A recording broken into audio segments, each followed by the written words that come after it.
पश्चिम चंपारण में जो यात्रा के उद्देश्य हैं, पहला उद्देश्य ये है कि समाज से मत के सही लोगों को निकाला जाए, जो बिहार में एक नई बेहतर विकल्प, एक नई राजनीतिक व्यवस्था बनाने के लिए संस्थापक सदस्य के तौर पर जुड़ना चाहते हैं। तो पश्चिम चंपारण में ये संख्या आज के तारीख में करीब 5600 लोगों की है।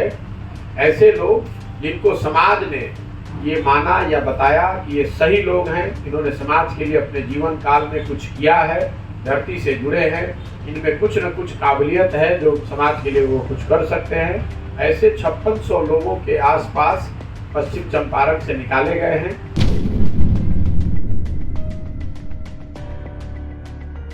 एक और जो पदयात्रा का उद्देश्य है कि हर पंचायत का वहाँ के स्थानीय समस्याओं के आधार पर विकास के लिए हर पंचायत का एक 10 साल का मैनिफेस्टो बनाना, विकास की योजना बनाना।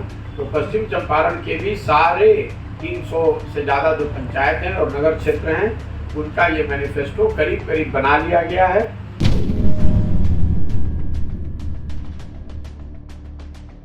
पहाड़पुर और अरेराज के जिन क्षेत्रों में मैं अभी 3 दिन तक घूम पाया हूँ, वहाँ सड़कों की, ग्रामीण सड़कों की स्थिति बहुत अच्छी नहीं है।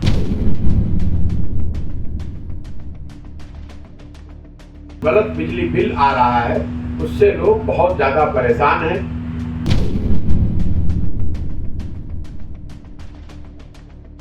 मैंने जीवन में अपना सब कुछ इसलिए दांव पर लगाया है कि मैं किसी का बी टीम और सी टीम बन के काम करूं।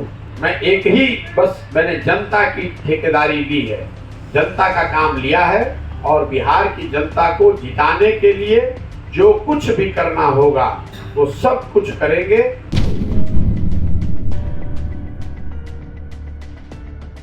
नीतीश कुमार को जरूर मैंने कहा है कि अगर आपने कहा है कि 10 लाख लोगों को सरकारी नौकरी आप दे देंगे तो देकर दिखाइए।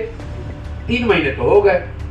मैंने ये भी घोषणा की है कि अगर 10 लाख लोगों को नौकरी वो दे देंगे साल भर के अंदर, तो मैं ये पूरा अभियान नीतीश कुमार जी के समर्थन में वापस ले लूंगा।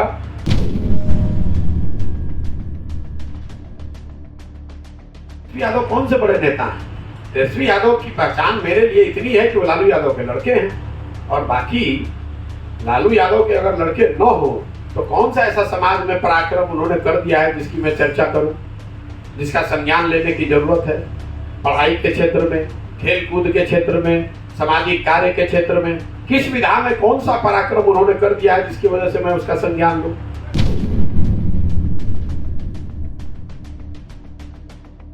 भ्रष्टाचार और अफसरशाही का आलम ये है नीतीश जी की सरकार में कि अभी मैं 50-52 दिन चलने के बाद सबसे ज्यादा जो 2-3 शब्द सुनाई देते हैं, अफसरशाही, भ्रष्टाचार, पीसी।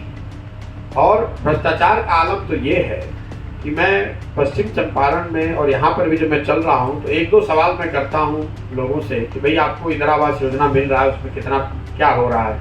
तो लोग बताते हैं 25,000 से 40,000 रुपया उसमें घूस देना पड़ता है।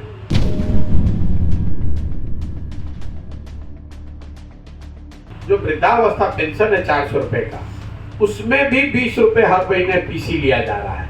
ये आपको दिखाता है कि भ्रष्टाचार का आलम क्या है।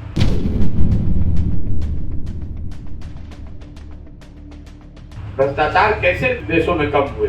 वहां व्यवस्थाएं ऐसी बनाई गई जहां सरकार या व्यक्ति का या किसी समूह का डिस्क्रिशनरी पावर कम हो गया।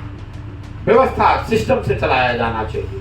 दूसरा, जो सिस्टम आप बनाते हैं उसमें ट्रांसपेरेंसी होनी चाहिए, अकाउंटेबिलिटी होनी चाहिए, और दोनों चीज लाने के लिए टेक्नोलॉजी का बहुत बड़े पैमाने पर उपयोग होना चाहिए। तीसरा, सत्ता का विकेंद्रीकरण, लोगों की जन भागीदारी भ्रष्टाचार को कम करने का सबसे सही तरीका है।